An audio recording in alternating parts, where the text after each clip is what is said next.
also be a huge priority for me, their social emotional development in addition to the academics we'll be working on. I also think that's something that's inherently a challenge about pre-K is the fact that there are multiple teachers in the room. And so it'd probably be the first time that I'll have to work with someone that closely for 8 hours a day. And so that's definitely also something that we'll have to navigate. That's great. That's great, because I was actually going to bring up that point that you do have to collaborate a lot with other teachers. We have assistants in the room. There are the adults in the room, some who might have more experience than you.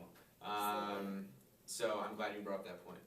How would you incorporate, part of creative curriculum is that there's a focus on social and emotional learning, and you touched a little bit on this. I'd like to hear a little bit more about how you'd incorporate that in your classroom. Sure. I envision my classroom, as I mentioned before, being a really compassionate place where children are also eager to learn. Yeah. So I think the integration of that social, emotional, and academic development is incredibly important.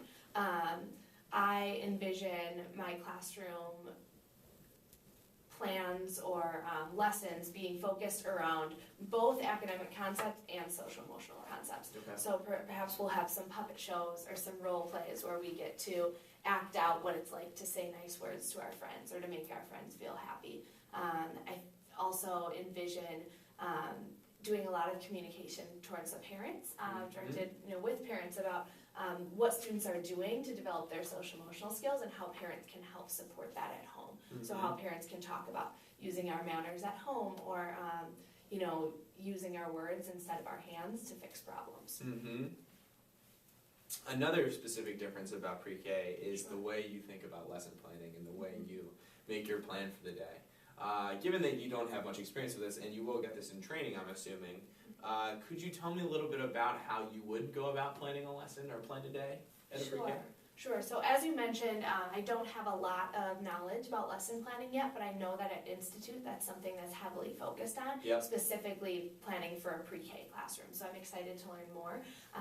But what I do know is that it's incredibly important in pre-K specifically to plan based on students' interests. So if I walk into my classroom and I have these conversations with students and they're telling me all about the worms that they saw outside because it was raining and how they saw the worms come out, then it'll be important to me to figure out how we can use worms and dirt and all these cool exciting topics to fit in our objectives, like comparing the length of two different worms or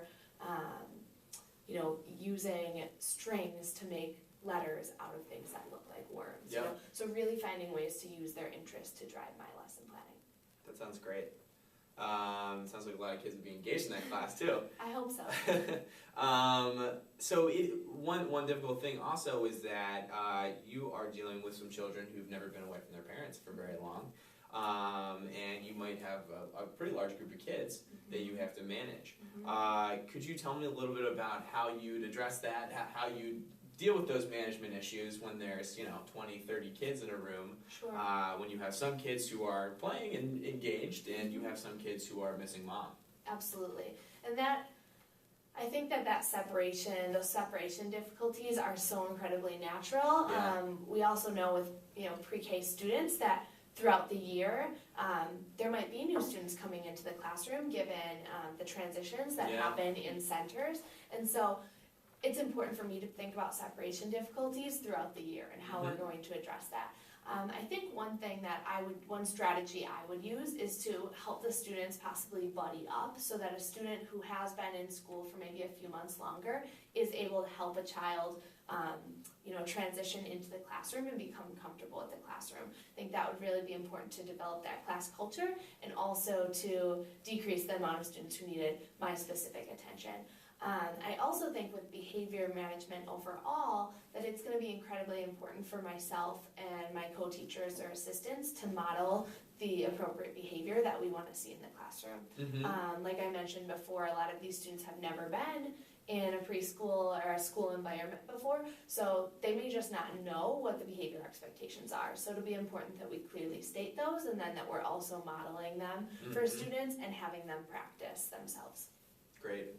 So what if you have a class where most of the students are doing those things, maybe all, but then maybe there's one student who is just not catching on, one difficult student who seems to disobey, really doesn't follow directions, is kind of sticking out in the class. How would you specifically deal with that certain student? So first, I think I would step back and think about what might be at the root of this behavior. Yep. What could be the causes that we can pinpoint so that we can address the child given those causes and make some aligned solutions. Let's say I determined that this child, knew the expectations, but was seeking attention, and that was the reason that he was, acting out.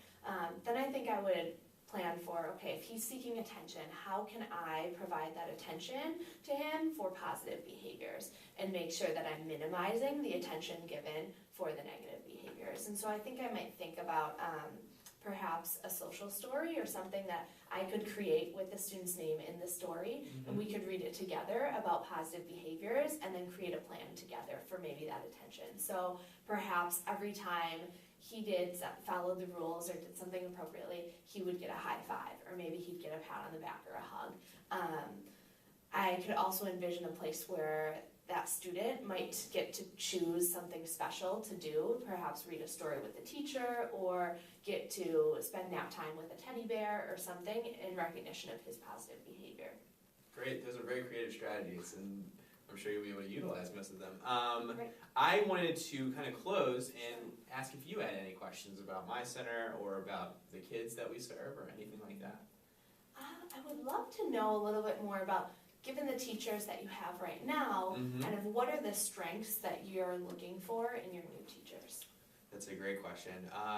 Like you're mentioning a lot in your interview, we're looking for teachers who recognize the social needs of students as well as the academic needs. Okay. We're looking to hold students to a very high amount of rigor in the classroom, Okay. while not over-assessing and not overburdening them. We want Right. them to have playtime, we want them to socialize with their fellow students, but we also do want to hold them to pretty high academic expectations. Okay.